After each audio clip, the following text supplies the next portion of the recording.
Oke, halo semua. Balik lagi sama kita di sini. Halo. Hari ini kita punya sesuatu yang jujur aja ya, bikin penasaran banget. Kita akan coba kupas tuntas sosok legendaris dari tradisi Nusantara, Satrio Piningit. Sebuah nama yang selalu berhasil memancing perdebatan dan ya harapan juga. Rasanya di setiap era selalu ada penantian terhadap figur ini kan? Betul banget. Tapi, yang bikin sesi kita kali ini beda, kita akan fokus banget ke satu sumber spesifik. Jadi, semua yang akan kita obrolin ini datangnya dari transkrip video YouTube dari kanal Ki Ronggojati. Oke. Dia membahas sosok ini, katanya sih, berdasarkan naskah kuno. Nah, ini poin yang krusial. Jadi, untuk Anda yang mendengarkan, anggap saja kita sedang memakai kacamata dari Ki Ronggojati ini. Kita nggak akan membandingkan dengan ramalan lain, misi kita murni untuk menyelami dan memahami bagaimana sumber ini membangun narasinya sendiri. Tepat. Kita akan coba bongkar, siapa sih sosok ini menurut dia, apa misinya, dan kenapa figurnya digambarkan dengan cara yang begitu unik. Oke, mari kita mulai bedah dari yang paling dasar dulu, identitasnya. Siap. Hal pertama yang langsung, wah ini dia nih, adalah identitas Satrio Piningit yang penuh paradoks. Di satu sisi, sumber ini bilang dia datang dari kalangan orang biasa. Ini langsung terasa beda kan? Biasanya kita bayangin tokoh besar itu ya muncul dari istana atau keluarga konglomerat gitu. Benar, narasi orang biasa ini secara psikologis kuat banget. Itu membuat sosoknya terasa dekat, bisa dijangkau. Dia bukan figur yang lahir di Menara Gading. Iya. Ini membangun fondasi empati yang kuat. Dia seolah-olah salah satu dari kita. Nah, disinilah kejutannya. Walaupun dia hidup sebagai orang biasa, sumber ini negasin kalau dia masih mempunyai garis keturunan kerajaan Nusantara. Aha. Jadi ini bukan sekedar orang biasa yang beruntung. Ada darah biru, ada takdir historis yang mengalir di dalam dirinya. Jadi dia ini rakyat jelata sekaligus bangsawan. Gimana tuh? Ini adalah arketipe klasik pahlawan yang kita lihat di mana-mana. Dari mitologi kuno sampai film modern, sosok yang punya potensi besar tapi tersembunyi di kehidupan yang biasa-biasa aja. Oke. Dualitas ini yang bikin menarik. Sisi orang biasanya bikin dia paham masalah di akar rumput, sementara sisi garis keturunannya memberi dia legitimasi sakral. Menurut narasi ini, dia bukan pemimpin yang dipilih oleh sistem politik, tapi ditakdirkan. Dan bagian tersembunyinya, ini juga ditekankan banget. Sumbernya bilang dia sosok yang tersembunyi dari keramaian dan masih terselimut oleh kegaiban. Tentu. Jadi jelas, dia bukan tipe yang suka tampil di medsos buat cari panggung. Justru itu intinya. Kata Piningit itu sendiri kan artinya tersembunyi, dirahasiakan. Ketersembunyiannya ini punya dua fungsi menurut saya. Pertama, ini melindunginya dari korupsi kekuasaan sebelum waktunya. Masuk akal? Kedua, ini menciptakan aura mistis. Dia tidak bisa dicari, dia akan muncul, atau dibuka oleh waktu itu sendiri. Ini mengubah penantian akan dirinya dari peristiwa politik jadi peristiwa spiritual. Oke, jadi kita punya sosok misterius ini. Berdarah biru, tapi hidupnya biasa, dan sengaja menjauh dari sorotan. Pertanyaan logis berikutnya, buat apa? Apa misi dia? Nah, disinilah penjelasannya mulai masuk ke ranah yang liar, bisa dibilang begitu. Sumbernya nggak main-main soal skala tantangannya. Nggak main-main sama sekali. Sumber ini bilang Satrio Piningit itu sosok yang tidak sembarangan dan punya kemampuan di luar logika manusia. Wow. Kenapa? Karena, dan ini kutipan langsung, yang akan dihadapi ke depan adalah hal-hal yang di luar logika manusia. Jadi senjatanya harus setara. Dan musuhnya ini yang paling menarik menurut saya. Sumbernya nggak nyebut krisis ekonomi, ancaman militer, atau perebutan kekuasaan. Betul. Musuh utamanya adalah penyakit dalam pikiran dan hati.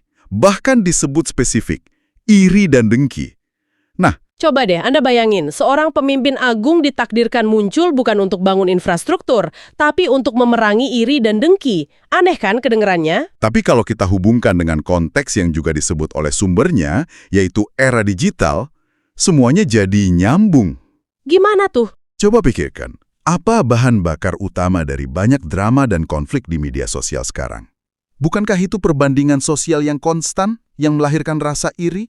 Bukankah hoaks dan ujaran kebencian sering disebar karena dengki? Wah, bener juga ya. Sumber ini seolah bilang, teknologi kita udah melesat jauh, tapi hati kita masih terperangkap penyakit purba. Jadi misinya bukan memperbaiki infrastruktur fisik, tapi infrastruktur mental bangsa.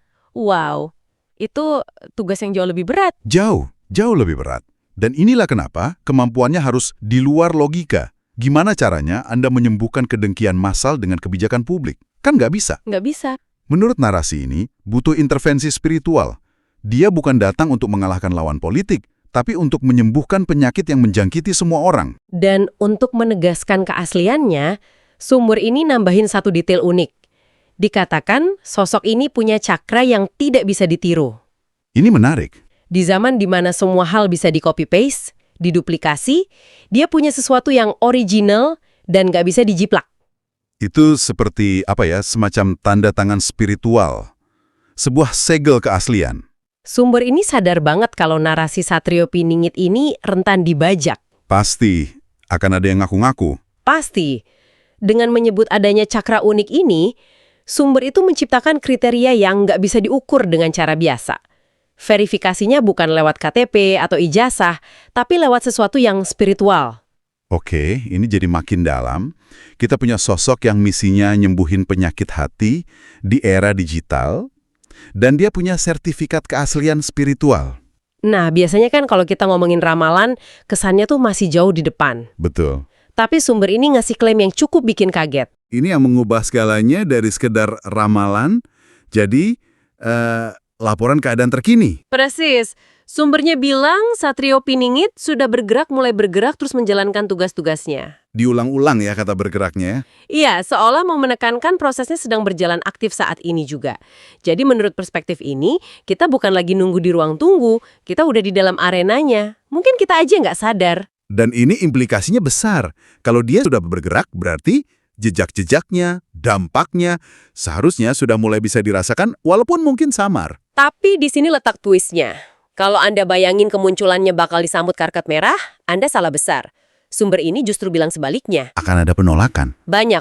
Akan ada orang-orang yang menolak, orang-orang yang tidak mau, orang-orang yang menghina, dan orang-orang yang meragukan. Ini lagi-lagi arketipe klasik. Nabi yang ditolak di negerinya sendiri.